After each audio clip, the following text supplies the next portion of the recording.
Well, it is great to see all of you this morning. I am so excited to get ready for day two. My name is Jonathan James with Hope Charities, as you probably know, but it is wonderful to see all of your smiling faces this morning. And I am so happy about our day yesterday. We had a fantastic time together. I really enjoyed being able to see all of your beautiful faces and really appreciate you being a part of this journey with us as we learn so much more about the things that are in the research and in the trial process, but also the things that are new and coming out. We heard from some great speakers yesterday.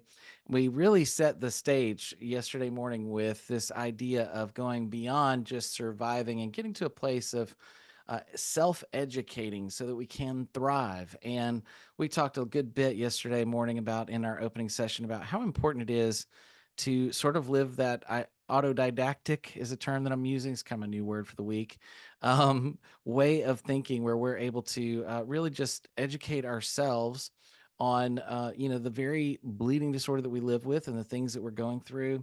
And I think it's so important that we do that through community and from learning from each other's stories, but also really jumping in the deep end and learning as much as we can about the things that we are navigating. And so that's one of our main driving reasons that we're doing this event is really just to help keep connection with our community, number one, for community's sake, but also to be able to really learn as much as we can so that we can really be our best selves. A couple questions that I'm asking myself, and I encouraged you to ask yesterday was really, am I a person that is really informed about my bleeding disorder? Am I owning my own treatment plan? I think that that's something we're all trying to wrestle with that and learn how to do that. And is kind of the standard good enough? Maybe uh, good enough really for me? Is my treatment plan really working in the way that I need it to work? Whether that's through frequency or administration, whatever those things are. What are the things that are really? Is it really the best treatment plan for me, or is there something better that I should consider? Another question we're asking ourselves is, do we have a multi-year strategy to improve our overall health outcomes? I think this is super important as we really approach this concept of being self-learners and really evaluating, are we taking ownership of maybe a multi-year strategy to improve our overall outcomes? And then what are my non-negotiables, things that really matter most to each one of us? I think it's important for us to take note of those things and think about those things as we evaluate all of the various types of considerations that go into this. But one of the things I really cherished about yesterday, it was so good and refreshing, was being able to hear from so many of you in the chat. I saw so many people supporting each other yesterday in the chat, and it was really beautiful. And if you are here today, joining us again, I encourage you to do the same, just to be supportive of each other and keep it. And this one of the things I talked about yesterday morning was that this is a no judgment zone, so there's no dumb questions. You can ask anything, and we would love to be able to help you with that. And this morning in particular, we have a real treat and to have Dr. David Clark join us to talk a little bit more about what is in the pipeline for research projects going on and also what is coming in the future. And really thrilled to have him join us here with us this morning. Dr. David, it's great to see you. Thank you so much for joining us for Emerging Therapies. Thank you very much. I'm very glad to be here, and thank you very much for inviting me. So I'm going to go ahead and share my screen here. Wonderful. There we should be. Can everybody see that all right? So today Yep, we're looks talking great. about emerging therapies for hemophilia. Um, Yesterday and further on today, you're going to hear about some of the individual products that I'm going to talk about. But I'm going to kind of give you the whole overview of everything. And let's see here. Okay. No, there we go. So first, my disclosures. I'm not a physician. I'm a retired scientist and engineer, and I worked for 20 years for the Red Cross and Plasma Services, um, basically working on developing new products for hemophilia and for other diseases from plasma. So my background is exactly in developing these kinds of products. I'm the volunteer chairman for the Coalition for Hemophilia B. And I'll put in a quick plug here. If any of you have hemophilia B and don't know about the coalition, our website there is hemob.org. And I have no industry disclosures to report. So always start with this. Every patient is different. And that's important. And I'm going to show you that right now, we've got an awful lot of products for treating hemophilia. And that's a good thing because everybody's a little bit different and everybody reacts a little bit differently to these products. So if one doesn't work for you that well, there's another one probably right there that you could try. Now, I'm not saying that everybody should try all of these different products to find the right one. For most of you, any of the products will work pretty well. So it basically only if you're having uh, bad success, not very good success with some of these products, talk to your doctor. But if you're doing okay on the one you're on, you're probably okay. But as you're going to see, we've got a lot of different possibilities. So let's take a quick look at current products. These are all the plasma-derived products, and you can see there's still a lot of them. There's been a movement away from plasma-derived products. In fact, for factor IX down here, you can see we only have one um, plasma-derived product left, alpha 9 from Grifols. For factor VIII, we've got a number of them, both for factor VIII and for von Willebrand disease. I'm going to talk a little bit about von Willebrand disease as we go along. And excuse me. The big thing I want you to notice here is that the list of factor VIII products is essentially the same as the list of von Willebrand factor products. And that's because in the circulation, factor VIII and von Willebrand factor circulate together. They bind to each other. And in fact, the von Willebrand factor stabilizes the factor VIII. So that it doesn't fall apart. Without factor VIII, without von Willebrand factor, factor VIII tends to just fall apart. So the von Willebrand factor is very important even for factor VIII. The only product that doesn't contain von Willebrand factor is hemophilia M here from Takeda, originally from Baxter. And that's just a very high purity factor VIII without any von Willebrand factor. Um, Down here on the lower right, I've got factor IX complex products. So the only reason I'm listing those is to tell you not to use them. If you've got hemophilia B, these were the original products, and they could be used, but they couldn't be used in very large quantities or for very long periods of time because they would tend to cause thrombosis. So thrombosis is too much unwanted clotting, and that can be really dangerous, even fatal. If you're clotting when you don't need to be, it can block things in your bloodstream that are essential. So these Profil 9 and Proplex T are called factor 9 complex because they're actually a complex of a lot of different clotting factors, factors 2, 7, 9, and 10, and two anticoagulants, protein C and protein S. And they used to be the standard of care, but now we would really recommend that they're not be used.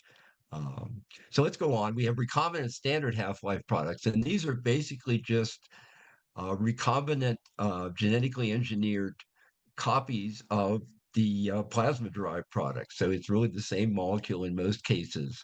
Although for factor VIII, I'll show you in a few minutes. The factor VIII has three domains called the A, B, and C domains. A domain is just a section of a molecule. And a long time ago, they realized that the B domain in factor VIII isn't really involved in clotting. So most of these recombinant factor VIII products are what we call B domain deleted. So they don't have the B domain, but they still work just like plasma-derived factor VIII. And then we've got three factor IX products and one for von Willebrand factor. All these are recombinant, basically just copies of the plasma, of the molecules in plasma. Then we go to the extended half-life products. And we've got over here for factor nine, we've got three of them, and they all use different mechanisms to keep themselves in circulation longer, to give them a longer half life. The half life is the amount of time that a product stays in the bloodstream, in the circulation. The body is constantly making new proteins and getting rid of old proteins to make sure that everything is fresh and working well.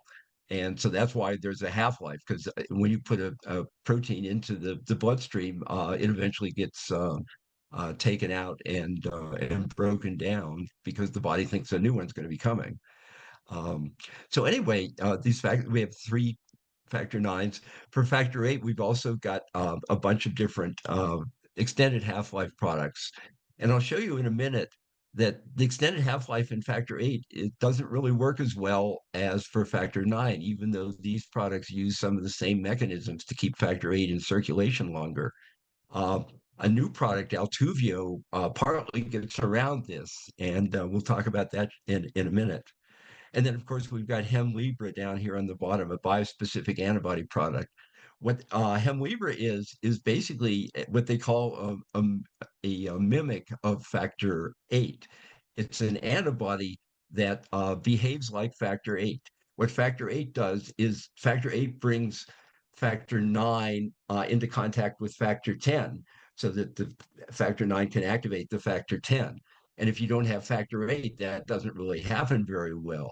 So Hemlibra is an antibody that's got two arms, one that binds to factor nine and one that binds to factor 10. So it brings them together just like factor eight would. And it seems to be a very successful product. It seems to work well for a lot of people. And a number of you are probably on it at this point. Then we've got the inhibitor treatment products. Inhibitors are basically the biggest problem in hemophilia. Um, some people, and we don't know exactly why, which people will do this and which people won't, although it seems that the people that have um, the biggest mutations in either their factor 8 or factor 9 genes are the ones that tend to develop inhibitors. But what we have are bypassing agents, they're called, and most of them are factor 7A, activated factor 7, that basically bypasses the step that includes factor 8 and factor 9 to get the clotting process started. So factor 7, activated factor 7 can directly activate factor 10 without needing factor 8 or factor 9. And normally that happens in the body, but there's not enough factor 7 to do that. So we give inhibitor patients factor 7A to get to cause clotting. And then we have one new one that's not a factor 7A product, Alhemo, and that's a rebalancing agent. And we'll talk about that more in a little bit. For hemophilia A, inhibitors are becoming less of a problem because Hemlibra also bypasses the problem of having an inhibitor. Since Hemlibra doesn't contain factor 8, your inhibitor doesn't block it, and so it works very well. And then I'll just put for interest one thing on the bottom here. Obizur from Takeda is indicated for acquired hemophilia. What acquired hemophilia is really having an inhibitor without having a hemophilia. Your body decides that the normal factor 8 in your body is for whatever reason a foreign protein, and it produces antibodies to attack it. What Ovazur is porcine factor 8, pig factor 8. And it turns out that most of the inhibitor antibodies don't bind to porcine factor 8, but porcine factor 8 does work all right in the human clotting system. So that's an interesting product, but it's only for acquired hemophilia. So probably none of you will be using that. And then finally, gene therapy, and I'll talk about this in more detail at the end, but we've got three of them now, one for hemophilia A, Roctavian, and two for hemophilia B, Hemgenix and Becvez. And these are all licensed within the last few years. So these are fairly new products. So now let's get into talking about products under development. These are the stages that a product goes through for to be developed. So basically, we start at the R&D stage, research and development, and that's where product discovery, where you actually decide what the product is you're going to make, and then product and process development, where you kind of define what the product's going to look like, and then very importantly, develop a process to manufacture it. So after you've got that and you think you've got your product and know how to make it, then you go into preclinical studies. And these are basically looking at the safety and suitability for human use. Before you put this product in a human, we want to know that human's not going to keel over. So we do a lot of studies, toxicity studies, stability studies, some animal studies, just to make sure it looks like it's going to be safe enough to try in people. And so after you've got that, you take all your data and submit it to the FDA in a document called an IND. IND stands for Investigational New Drug. And if the FDA agrees that your data looks good enough that the product is going to be safe, they let you go ahead and try it. And then the clinical studies, then, when you're trying out the product in people, there's basically three stages: phase one, two, and three. In phase one, usually start with a small amount of the product, um, given to just a few people, and this is kind of the initial test where you're going to make sure that the product really does look safe in people, because you can do all kinds of animal studies, but people and animals are not totally different, so you might miss things in animals that might be a problem in people. Then we go into phase two, and that's the dose determination. Here you decide. In phase one, you were looking at usually very small doses. Phase two, you start increasing the dose to find out what dose you really need to get the effect that you want. Um, and so that's done in usually more people than phase one. But then you go into phase three. When all that is done and you know what dose you have and you know your product looks safe and everything, you go into phase three, and that's a trial in a large population. Now, if we were talking about cancer or heart disease, something, a large population would be thousands of people, but we don't have thousands of people in hemophilia available to do this.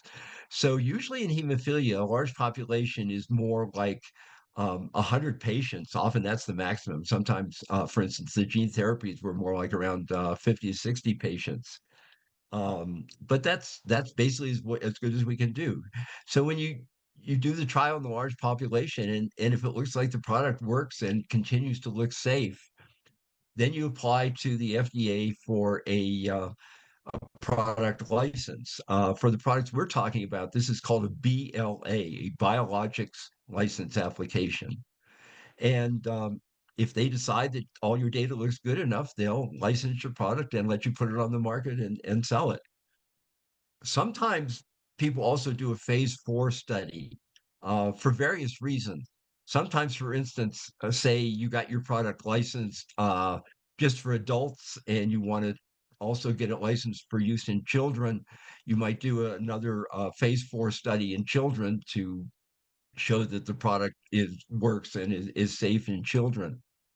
Other times, the FDA is always collecting data on the products that are on the market, and if they see something where a product is causing seems to be causing a certain problem in people, the FDA might actually ask you to do a phase four study to show that your product really is still safe, or if there's a problem, if the indication should be limited a little bit more, or just whatever.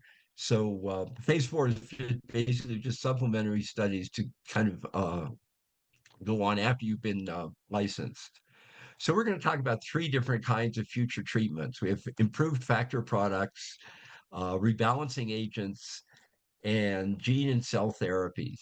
And these all basically apply to almost all patients. We're not sure about the gene and cell therapies yet on inhibitor patients, but I think there's probably a good likelihood that they will work even in inhibitor patients. So let's start talking about half-lives. First, let's start with the plasma-derived products. And you see for factor eight, the plasma-derived products have a half-life of about 14 to 17 hours. Factor 9 has a half-life of what, 25, 21 to 25, and von Willebrand factor has a half-life of 12 to 19 or 20 hours. So these are basically the baseline um, half-lives for the natural plasma-derived proteins. The reason there's whoops, let me go back. Whoops. Okay, there. Sorry. The reason there's a range here is not so much because of the product; it's more because of the patients. As I said, every patient is different, and every patient will have a slightly different half-life with these products. So then we go to the recombinant products. The first generation recombinants are basically just copies of the normal proteins that are in plasma. So they have very similar half-lives. I was just looking at this yesterday, and the interesting thing is that the lower number, oops, I keep pushing this by mistake. The lower number tends to go down, 14 down to 10, 21 down to 18, whereas the higher number tends to stay about the same. And except for von Willebrand factor, where the recombinant seems to have a little bit higher half-life. So then let's go into the ones that are purposely made to be extended half-lives. We look at factor 9, and we've gotten half-lives now up to 83 to 104 hours, and that's much better. That lets a lot of these factor 9 products be dosed just once a week, once every 10 days, for some people even once every 2 weeks. But we go and look at the factor 8 products, and they're using the same mechanisms to try to get an extended half-life, but they really don't get much better than the plasma derived or the regular recombinant ones. There's a little bit of increase here, but not much. The reason for that, if you compare this 14 to 19 to this 12 to 19, the reason for this is that factor 8 binds to von Willebrand factor in the circulation. And so factor 8 no longer controls its own half-life. Von Willebrand factor is what controls the half-life. So no matter what you do to the factor 8 molecule here, since it's stuck onto one von Willebrand factor, it's going to degrade at the same rate that the von Willebrand factor does. So how do we get around that? Well, Altuviiio, which was just licensed about 2 years ago, gets around that somewhat for factor 8. And let's look at just exactly how that happens. So this is at the top of the slide here. This is factor 8, this A1, A2, A3, and C1 and C2. This is by itself is factor 8. This is B domain deleted factor 8. If we had the regular plasma derived factor 8, we would have a big blob of B here in the middle. But since we've decided that doesn't really help with clotting, um, we don't need that. So we've got this B domain deleted factor 8, and this is the data from one patient that has a half-life here of about 7.5 hours. Then one of the things that we do to extend the half-life is to stick this FC domain onto the factor 8 molecule. When you do that, this molecule is now eloctate, the product eloctate. And that FC gives a little bit longer half-life. You see, we've gone up here, we've gone almost double to 16.5 hours for this patient. But that's still not what we really want. Remember, some of the factor 9 products using that same method have gotten up to 104 hours. So again, we have the big problem is that this factor 8, even if it's a lactate with this FC on it, still binds to von Willebrand factor. And where it binds is right here at the bottom at the C1 and C2 binding to the D prime D3 region of von Willebrand. This is where von Willebrand factor binds to factor 8. And actually, the von Willebrand factor itself is about twice the size of factor 8. So it would be a giant blob here at the bottom. So what we do, or what they do for Altuviiio, is stick this little D prime D3 piece onto here, which blocks the von Willebrand factor from binding to the factor 8, but still stabilizes the factor 8 the same way that the von Willebrand factor would. And so just for good measure, they stick on another little FC piece here. And then these strings of molecules here are what they call X10. This is works very similarly to PEG. PEG is what they use to extend the half-life in some of the factor 8 and factor 9 products. And it's a long, floppy polymer that you stick it on here, and it's actually a lot longer than shown in these diagrams. And it tends to kind of wrap itself around the molecule and basically hide it from the cells that want to degrade it.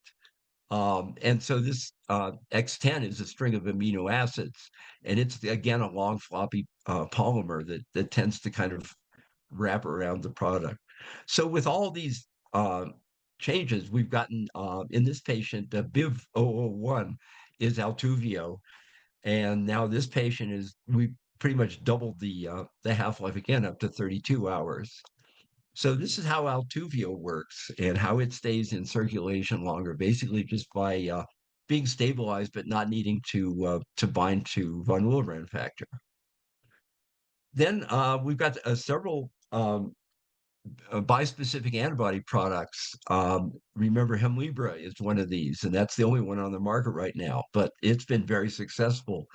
And so a lot of people want to basically cash in on that again with improved versions of Hemlibra.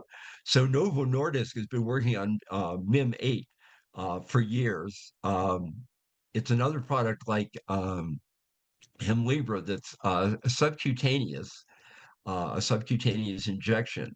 And for those of you that are still doing IV injections, this subcutaneous is a much easier way um, to take your factor. It's just it uses a short needle that just goes basically just under the skin. It's the same kind of injection that somebody with diabetes would use for insulin. So it's a much simpler process. You basically just swab the skin with alcohol and then jab in. A lot of these subcutaneous ones will come with automatic injectors where you just push it down on your skin and the needle goes in and out and does the injection by itself. So this is a subcutaneous is a big thing that's coming in a lot of the products, and pretty much all the new products are trying to be subcutaneous.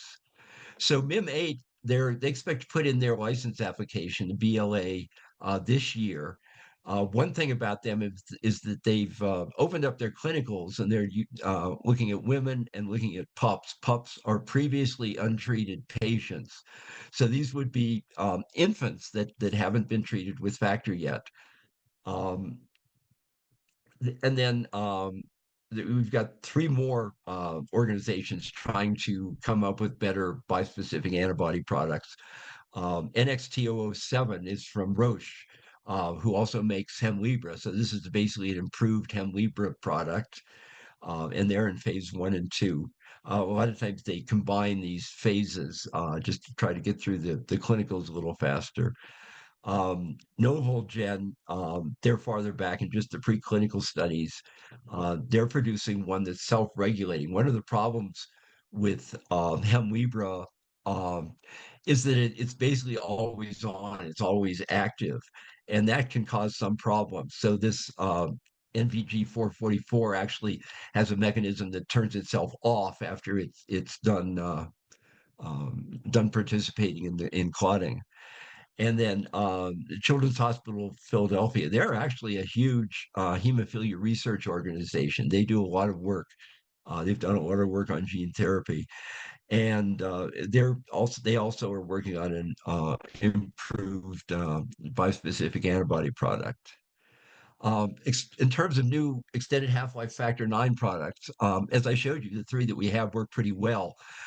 Catalyst Biosciences had developed this one called dalcinomicog alpha or DALC-A.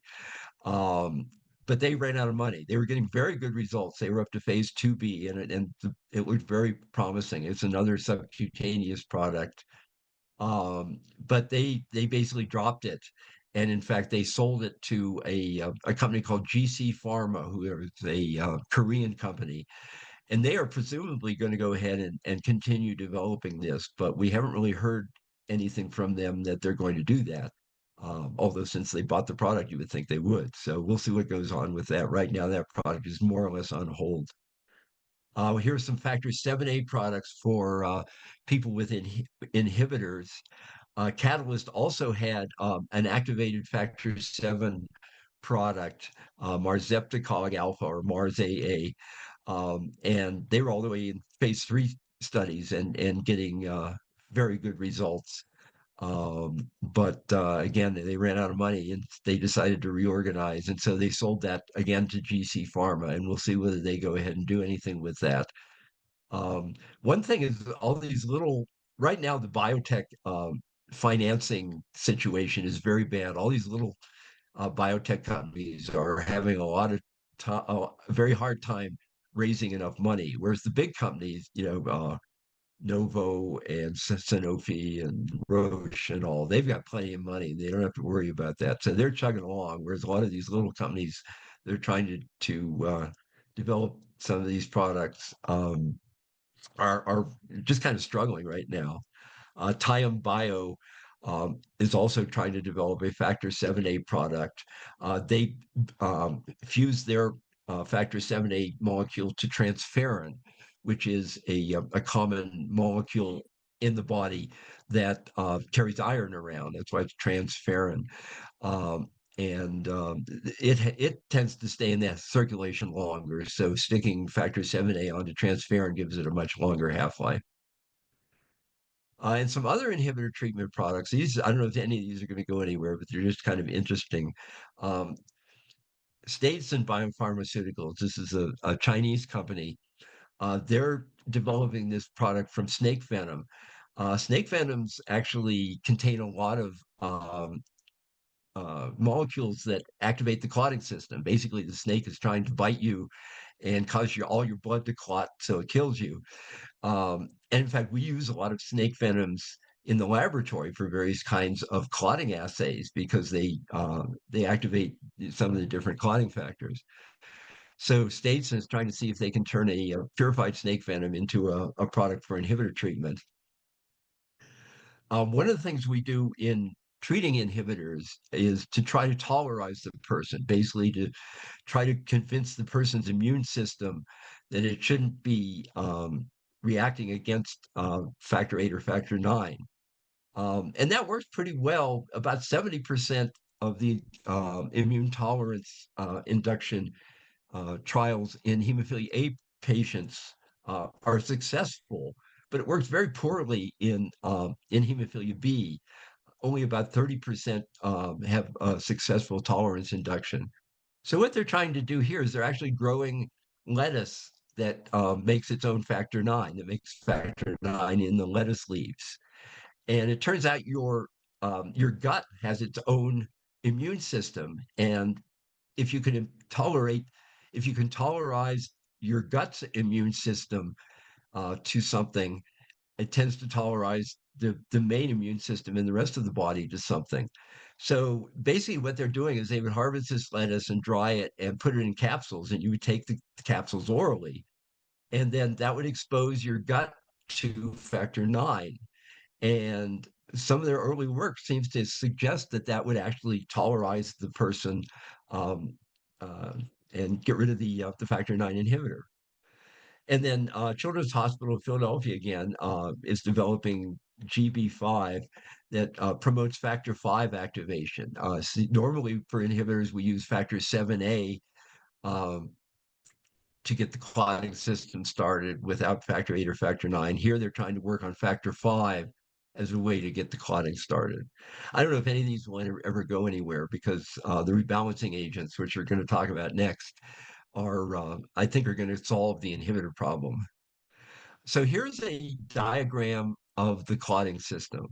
What it is that it's kind of supposed to be inside. We're looking inside a blood vessel. You can see this up here is the blood vessel, and there's an injury here at the top, and that injury starts the clotting process.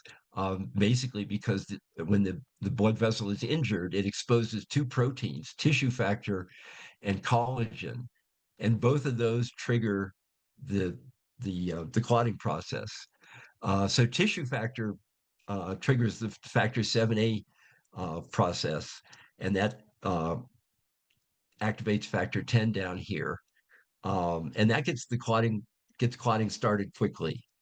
But then collagen um, triggers this other pathway, which you can see all the arrows going back and forth here. There's a lot of feed forward and feed back here.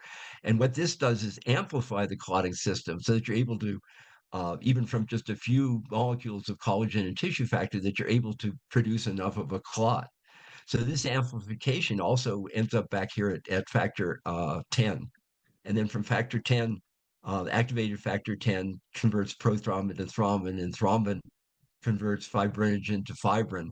And fibrin is the protein that makes the clot. Fibrin is a sticky protein that tends to stick to itself and to everything else. And kind of so it kind of sticks to red blood cells and white blood cells and itself, and basically forms this big mass that is the clot. And I'll show you an actual picture of this at the end of the talk. But anyway, the big thing I want you to get out of this is just that it's very complicated, and it's what in engineering we call a system. And one of the big advantages of a system is that it can adapt to different conditions. And so we can tweak this system, we've decided, and actually shown that we really can. Um, so because if we don't have enough factor 8 and factor 9, which is over here, that we can actually kind of tweak things over on the other side to still let the clotting proceed as it is. The reason this is called rebalancing is because in a person without hemophilia, the clotting system um, is in balance. So it clots when it needs to, and it doesn't clot when it shouldn't. And that control is a balance between the clotting factors that want to cause a clot and anticoagulants um, that are basically the control of the system. The anticoagulants stop the clotting or slow down the clotting as needed, basically because you don't want, when you get the clotting process started, you don't want your whole body to turn into one giant clot. So you've got to keep this localized and keep it under control. And there are anticoagulants all through this system here. Here's antithrombin 3, protein S, and protein C, and tissue factor pathway inhibitor is here. And these are basically what keep the system under control. But if you don't have enough factor 8 or factor 9, there's too much control. So that basically all this control is just shutting everything down. So people realize that if you can reduce some of this anticoagulant activity so that you get the system back in balance, it will still work pretty well and still cause enough clotting.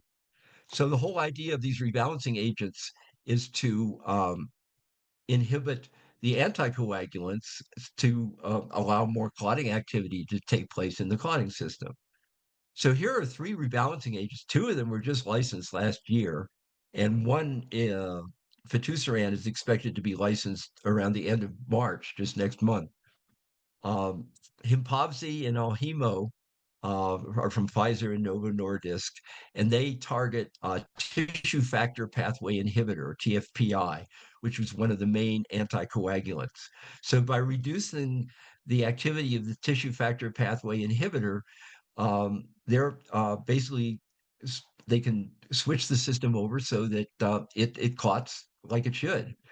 And these are both subcutaneous products, one weekly, one daily. Himpavzi from Pfizer right now is licensed only for non-inhibitor patients, and where all hemo is licensed only for inhibitor patients. Novo has a big business in taking care of inhibitor patients, so they basically went for the inhibitor indication first. Both of these will probably eventually be licensed for all patients, inhibitor or non-inhibitor. And in fact, these things are very general since we're just kind of tweaking the clotting system without really worrying about what factor we're looking at. These will probably turn out to be useful for a lot of rare bleeding disorders, people that are deficient in some of the other factors, factor 7, factor 10, factor 11. Um, and so these are going to be I think, very general um, general treatments that will apply to most bleeding disorders. Um, so anyway, we've got these three, and they're probably going to be the main ones we're going to be dealing with. Fitusiran from Sanofi targets antithrombin, which is another um, anticoagulant.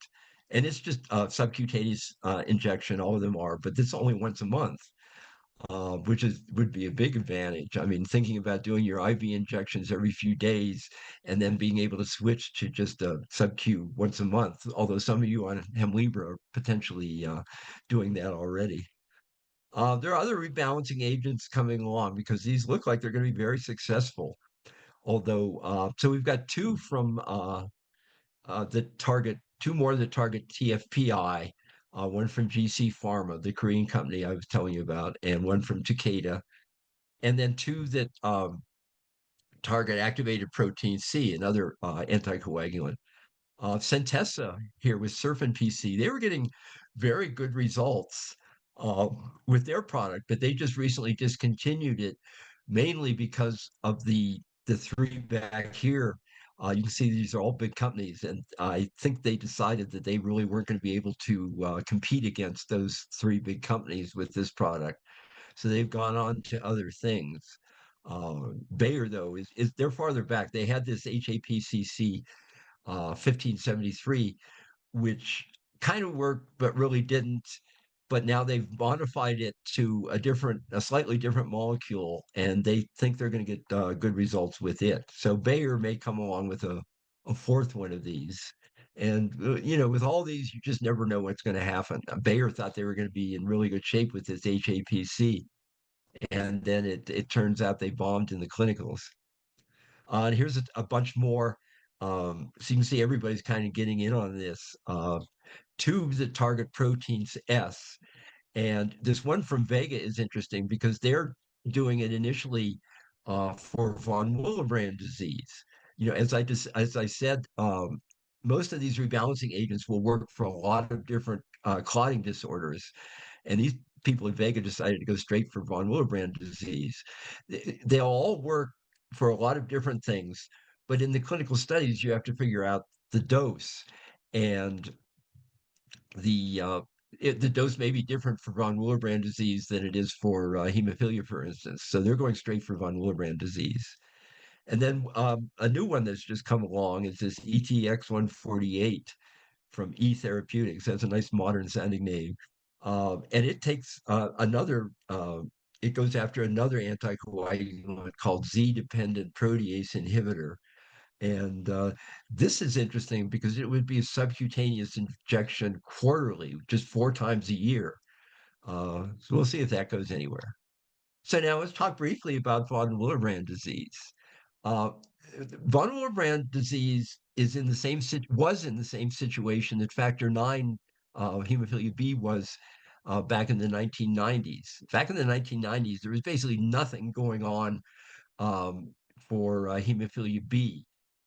We had benefits come along as the first recombinant, and we still had a number of plasma-derived factor IX products, but there was really no innovation going on beyond that. And von Willebrand disease has been in kind of the same situation for a while, but now all of a sudden there's a whole flurry of activity. So we'll go through some of these. They're all the big thing about von Willebrand disease is it's very complex.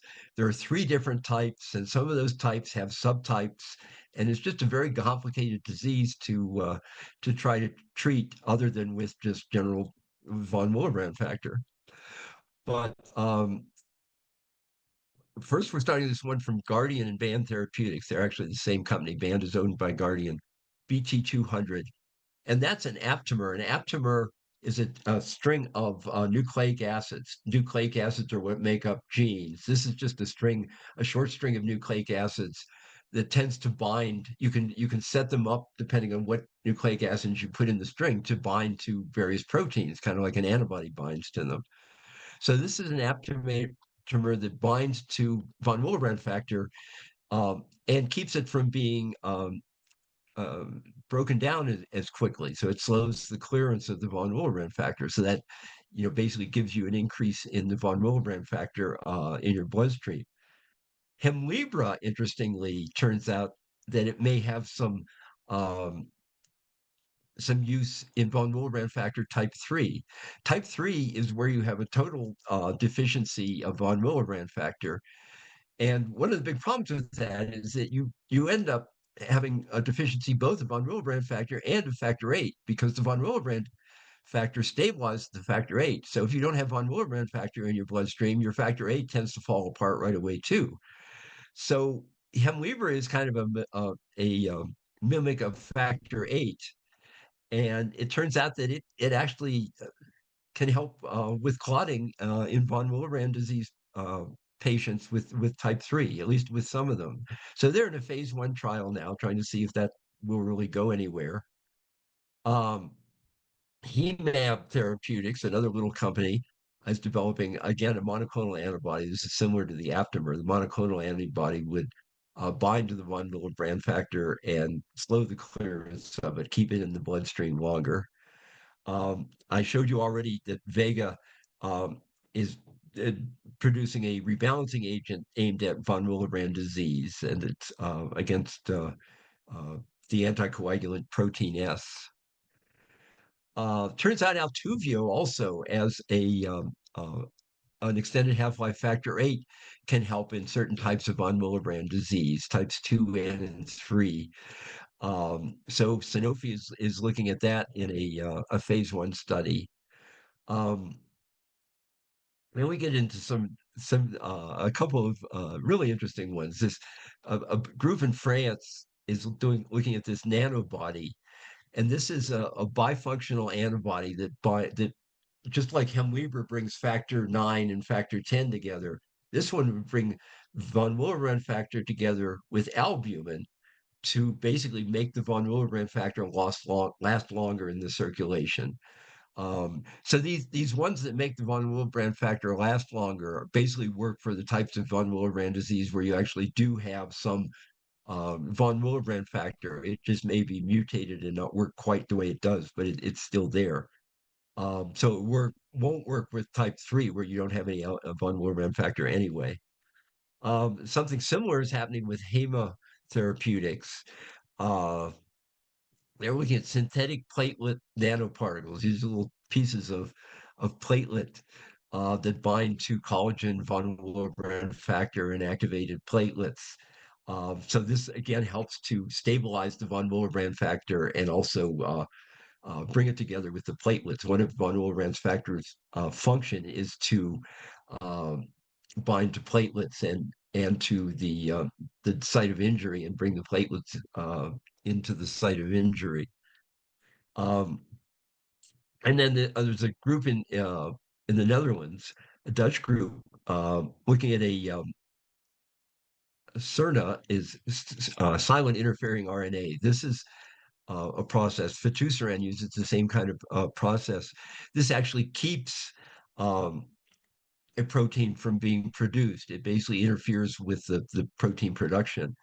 So in some types 1 and 2, you basically have two forms of von Willebrand factor that your body is making.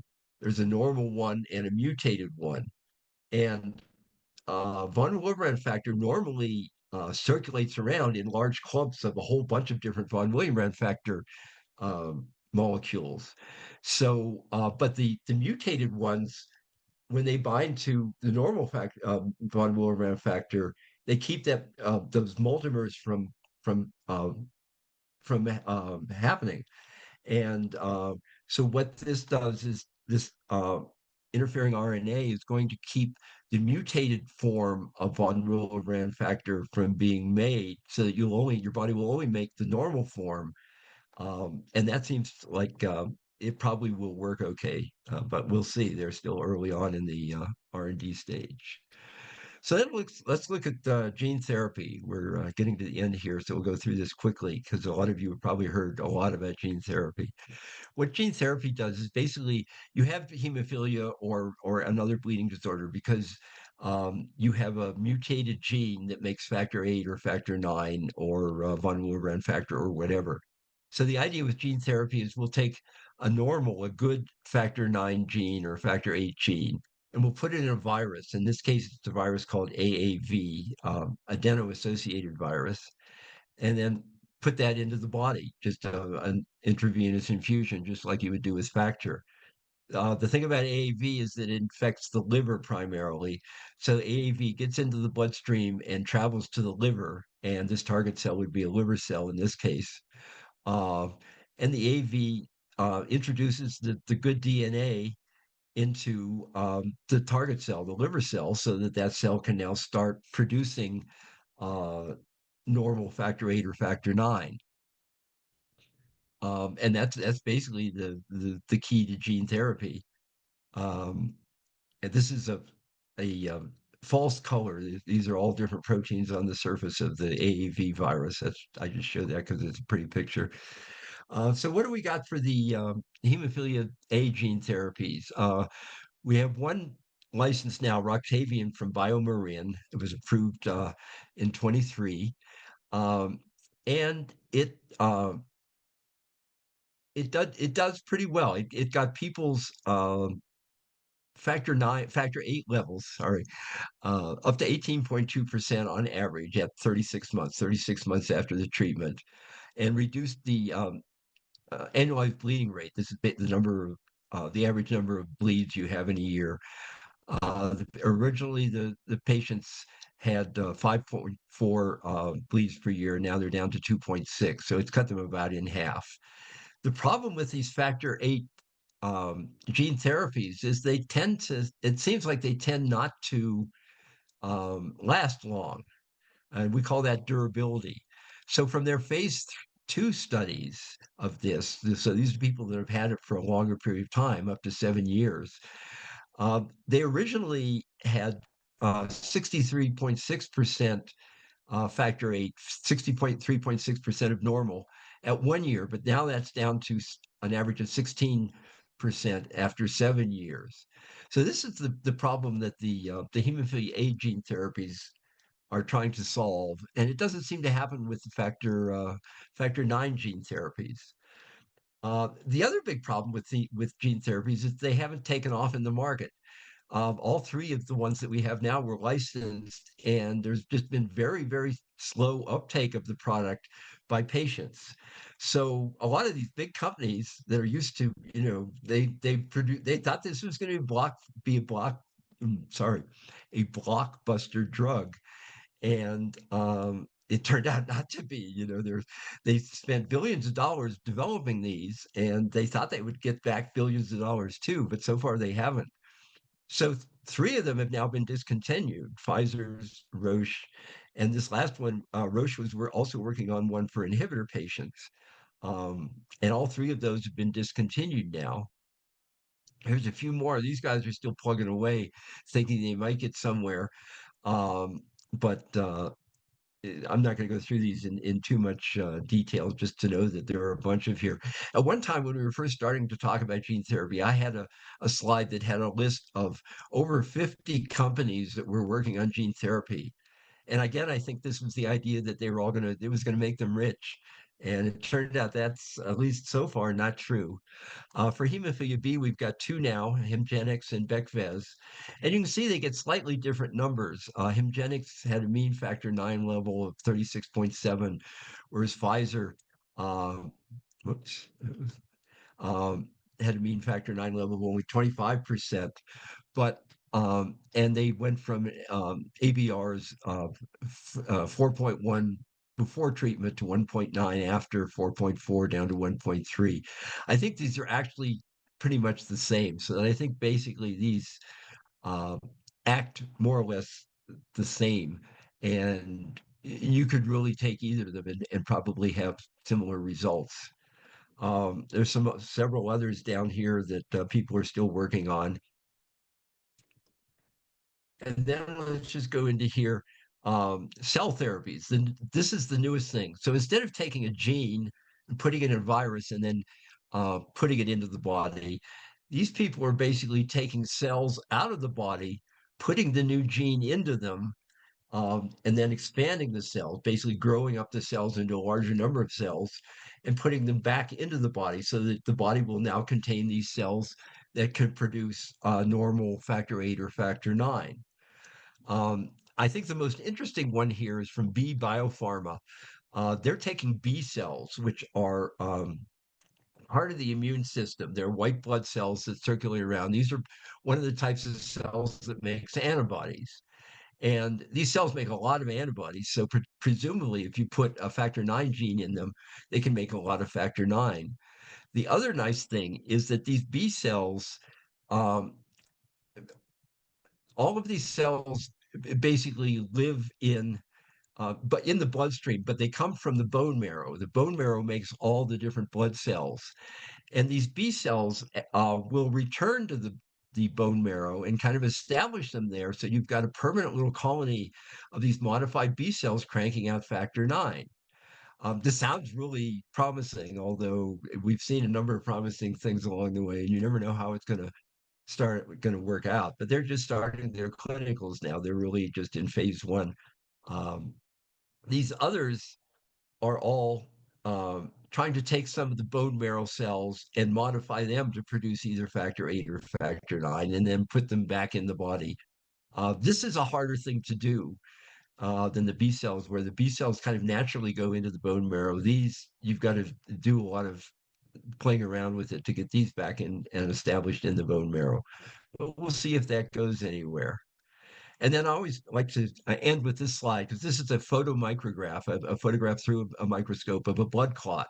So this shows you what we're really talking about all along with hemophilia. These strands here are the fibrin strands that are made by the clotting system. And you see that, getting caught up in this are all the red blood cells and white blood cells up here. Some of these dark ones are platelets that you can't really see well. But that's what a clot really looks like. It's sitting here in the middle of a blood vessel, which is not where it's not supposed to be. There should be a break in the blood vessel, and this clot should be up there sealing the break. This is actually a thrombus. This is what you don't want, is you don't want a clot just here where it doesn't need to be, because this clot can break free and travel through the bloodstream and block a small blood vessel. And if that small blood vessel is in the brain or the lungs, that can cause a lot of problems, even death. So this is thrombosis is a bad situation. But I think I've used up most of my time. But if we have a few questions, I'd be glad to answer them. Dr. David, this is just so amazing. The chat has been blowing up. I've had so many comments in this chat, I can't even keep track of. It's moving so quickly that I can't even keep track of all the questions. But I know Susie's got a couple that she's extracted for sure that we want to pull out here just for a couple of minutes of Q&A. I think we could probably do an entire session on Q&A after this presentation because it was so thorough. And thank you so much for this, because it's truly really remarkable, the amount of ground that you covered, and also just the intrigue behind all of the research that's going on. It's amazing how many things are going on that we just don't hear about every day. And so you just always do such a fantastic job at that. So thank you so much. You're quite Susie, do welcome. you have a couple I questions for us? I do, and I do apologize to everyone. We can't answer all of the questions because we're running out of time, but I just picked a couple. This was an easy one. Were there any females in the Altuvio study? Um, I don't know, actually. That's a Okay. good question. In general, most hemophilia studies haven't included women.